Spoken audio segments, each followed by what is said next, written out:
এই মুহূর্তের সবথেকে বড় খবর, দেখুন, তৃতীয় বিশ্বযুদ্ধ হবে কি হবে না সেটা তো নির্ভর করবে আর কিছুটা অপেক্ষার পর। কিন্তু তৃতীয় বিশ্বযুদ্ধ যে শুরু হয়ে গেছে, এইটা কিন্তু আমরা বুঝতে পারবো যখন এই তৃতীয় বিশ্বযুদ্ধের ইতিহাস লেখা হবে তখন।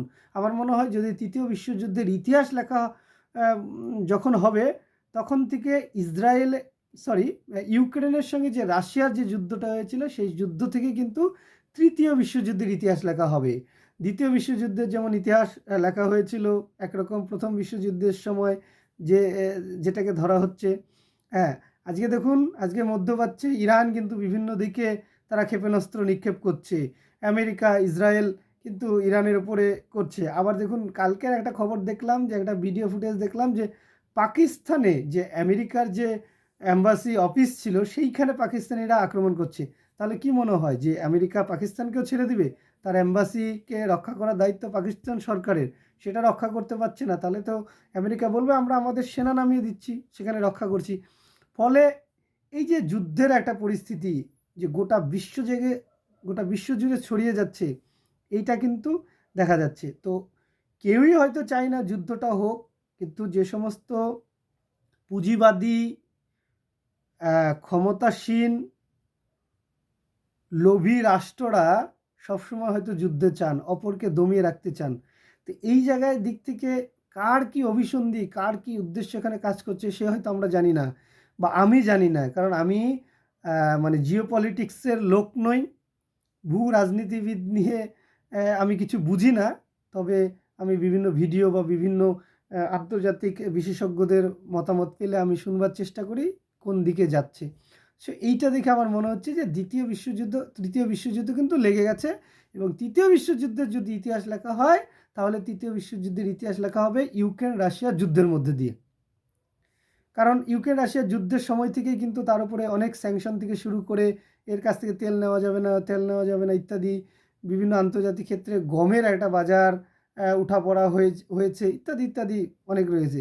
তারপরে তো প্যালেস্টাইনের সঙ্গে ইসরায়েল, আবার ইসরায়েলের সঙ্গে ইরান, এখন আমেরিকা। ফলে একটা মধ্যপ্রাচ্যে কিন্তু প্রচণ্ড রকমের সমস্যা হলো। এই সমস্যার পাশাপাশি কিন্তু 28 তারিখে রাজ্যের এসআইআর এর লিস্ট বেরিয়েছে। সেইখানেও কিন্তু নানান সমস্যা। যারা দীর্ঘদিন থেকে ভোট দিচ্ছে তাদের হয়তো ডিলিট হয়ে যাচ্ছে, নামের ক্ষেত্রে হয়তো দেখা যাচ্ছে যে বাবার ডিলিট হয়ে গেছে কিন্তু তার সন্তানদের নাম আছে। আবার দেখা যাচ্ছে যে সন্তানদের নাম আছে, বাবা ডিলিট হয়ে গেছে, বাবার নাম আছে।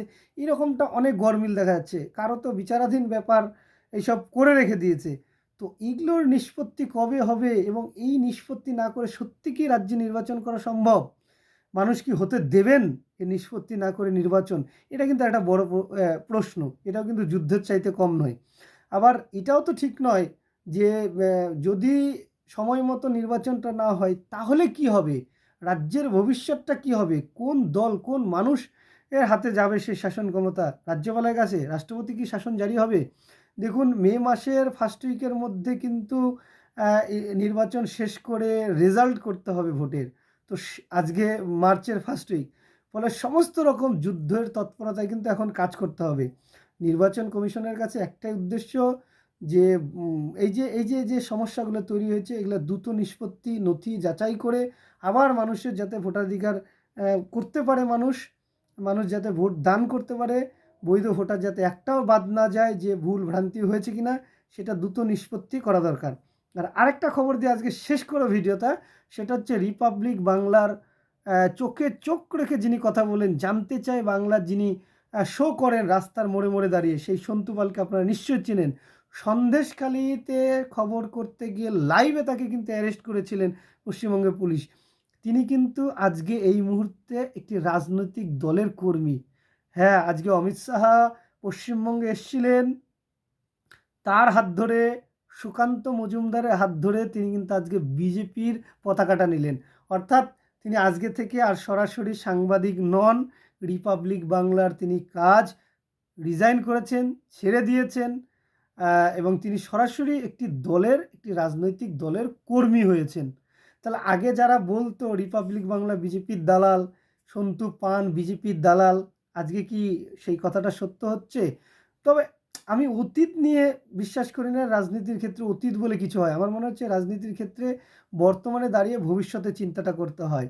এটাই মনে হচ্ছে রাজনীতির জায়গা। তো মানে অতীতের চিন্তা নেই। অতীতে কে কোথায় ছিল এইটা না দেখে আজকে সন্তু পাল শাসকের কাছে বিরোধী দলের লোক।